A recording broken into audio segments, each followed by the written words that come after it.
उज्जैन जिले के नवीन तहसील उन्नैल का सृजन करने का प्रस्ताव पारित हुआ। उसी तरह बालाघाट जिले की नवीन तहसील लामता का प्रस्ताव भी आज पारित हुआ। रायसेन जिले की बमोरी तहसील के सृजन का प्रस्ताव भी आज बैठक में पास हुआ। उसी तरह रायसेन जिले की सुल्तानगंज तहसील के भी सृजन का प्रस्ताव आज पारित हुआ। मंदसौर जिले की नवीन तहसील कायमपुर के सृजन का प्रस्ताव भी आज पारित हुआ। उसी तरह भारत सरकार वस्त्र मंत्रालय की पीएम मित्र योजना अंतर्गत प्रदेश में टेक्सटाइल पार्क की स्थापना हेतु एसवीपी के गठन संबंधी ज्वाइंट वेंचर एग्रीमेंट मेमोरेंडम एवं आर्टिकल ऑफ एसोसिएशन प्रारूप के अनुमोदन के संबंध में भी प्रस्ताव पारित हुआ। माननीय मुख्यमंत्री जी की जो घोषणाएं विगत दिनों में थी, उसमें ग्राम पंचायत से नगर परिषद बनाने की हमारी सरकार की ये एक बड़ी उपलब्धि है कि हमने लगातार ग्राम पंचायतों को नगर परिषद में परिवर्तित किया है। उसी तारतम्य में आज जिला मंदसौर में नगर परिषद नाहरगढ़, जिला सीधी में नगर परिषद सेमरिया, शाजापुर जिले में अवंतीपुर बड़ोदिया, मंदसौर में नगर परिषद बोलिया, मंदसौर जिले में ही नगर परिषद गांधीनगर, सतना में नगर परिषद सिंहपुर, शाजापुर में नगर परिषद गुलाना, हरदा में नगर परिषद रहट गांव, शहडोल में नगर परिषद व्यवहारी को नगर पालिका परिषद में उन्नयन की आज प्रस्ताव पारित हुआ। मध्य प्रदेश भवन विकास निगम के सुचारू संचालन के लिए आज 77 नवीन पदों के सृजन की स्वीकृति भी कैबिनेट में दी गई।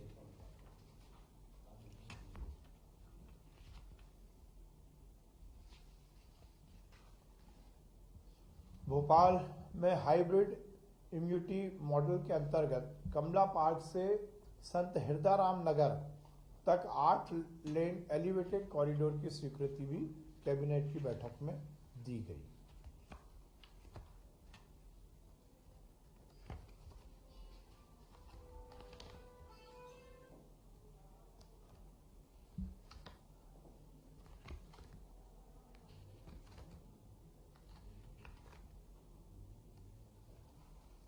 मध्य प्रदेश माननीय मुख्यमंत्री जी ने विगत दिनों घोषणा की थी और वो वर्ग जो शायद बहुत मेहनत के साथ गांव में काम करता है, कोटवार, उनके जीवन में नई ऊर्जा लाने और नई रोशनी लाने का प्रस्ताव आज कैबिनेट में पारित हुआ। मध्य प्रदेश के ग्राम कोटवारों को सेवा मुक्त होने पर 1 लाख रुपए देने का प्रस्ताव सरकार की ओर से अनुमोदित किया गया। सहकारिता आंदोलन में भी आज एक बहुत बड़ा फैसला शिवराज कैबिनेट ने लिया है। सहकारिता विभाग के अंतर्गत 5006 जो पैक्स और लैम्स सोसाइटी हैं, उनको अब प्रबंधकीय अनुदान सरकार की ओर से दिया जाएगा। 3 लाख रुपए साल का उनको ये वित्तीय अनुदान दिया जाएगा, जिससे उनका जो प्रबंधकीय जो सेटअप है उसमें बहुत बड़ा योगदान उनको मिलेगा। इससे निश्चित रूप से सहकारी आंदोलन मध्य प्रदेश में बहुत मजबूत होगा। उसके साथ ही समिति के उचित मूल्य की दुकान में कार्यरत समस्त विक्रेताओं को पारिश्रमिक और मानदेय के अतिरिक्त 3000 रुपए प्रति माह की भी वृद्धि आज प्रस्तावित की गई, जिसको कि कैबिनेट ने मंजूरी दी है। समस्त शासकीय उच्चतर माध्यमिक विद्यालय में प्रथम स्थान पर आने वाली छात्र और छात्राओं को निःशुल्क ई स्कूटी देने के जो प्रक्रिया है उसको सरलीकरण किया गया और छात्र की मर्जी से ही वो ई स्कूटी को खरीद सकता है।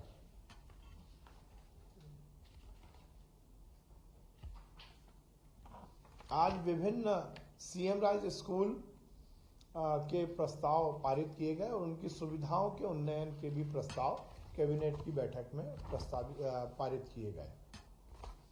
नर्मदा घाटी विकास विभाग के अंतर्गत बोहरीबंद माइक्रो, शहीद इलाप सिंह उद्वहन माइक्रो एवं खंडवा उद्वहन माइक्रो सिंचाई परियोजनाओं के निविदा आमंत्रण की भी स्वीकृति आज कैबिनेट में दी गई।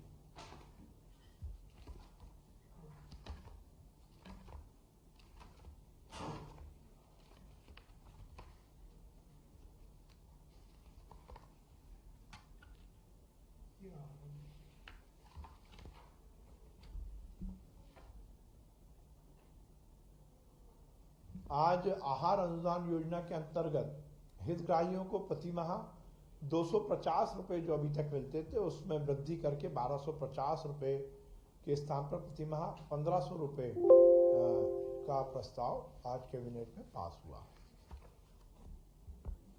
इसी तरह माननीय मुख्यमंत्री जी ने विगत दिनों एक बड़ी घोषणा युवाओं के लिए की थी। वो युवा जो कॉम्पिटिटिव एग्जाम में पार्टिसिपेट करते हैं उनको हर परीक्षा में परीक्षा शुल्क लगता था। माननीय मुख्यमंत्री जी ने घोषणा की थी कि अब एक बार ही उनको परीक्षा शुल्क लगेगा और इस संबंध में आज प्रस्ताव कैबिनेट में पास किया गया। इसी तरह छिंदवाड़ा जिले की तहसील पांडुरना एवं सोसर को समाविष्ट करके नवीन पांडुरना जिला बनाने का प्रस्ताव भी कैबिनेट में पास हुआ। शहीद हुए वन कर्मियों को मध्य प्रदेश शासन द्वारा शहीद घोषित करते हुए आश्रितों को 10 लाख से बढ़ाकर 25 लाख रुपए की विशेष अनुग्रह राशि देने का प्रस्ताव भी आज कैबिनेट की बैठक में पास किया गया। इसी तरह आज जनजाति कार्य विभाग के अंतर्गत 95 सीएम राइज विद्यालयों के चयन और स्थान परिवर्तन के संबंध में प्रस्ताव पारित किया गया, जिसके माध्यम से जनजातीय जो क्षेत्र हैं उसमें सीएम राइज स्कूल अच्छे ढंग से संचालित हो सकेंगे।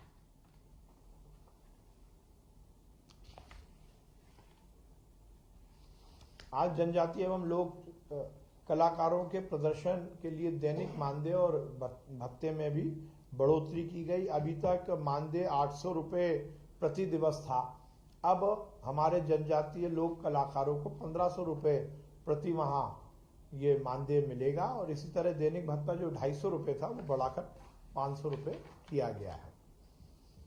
इसी तरह माननीय मुख्यमंत्री जी की घोषणा अनुसार विवेकानंद युवा संस्थान की स्थापना भी मध्य प्रदेश में करने का प्रस्ताव कैबिनेट में पास हुआ है। इसी तरह महर्षि पाणिनि संस्कृत एवं वैदिक विश्वविद्यालय उज्जैन का कैंपस जिला रीवा में भी स्थापित हो सके, इसका प्रस्ताव भी कैबिनेट की बैठक में पारित हुआ। अमरपाटन जिला मैहर में नवीन शासकीय पॉलिटेक्निक महाविद्यालय की स्थापना का भी प्रस्ताव आज कैबिनेट की बैठक में पारित हुआ। इसी तरह निरामय योजना के अंतर्गत शासकीय कर्मचारी कार्यकर्ता संविदा कर्मियों को आयुष्मान भारत योजना से जोड़ने का प्रस्ताव भी आज कैबिनेट की बैठक में पास हुआ।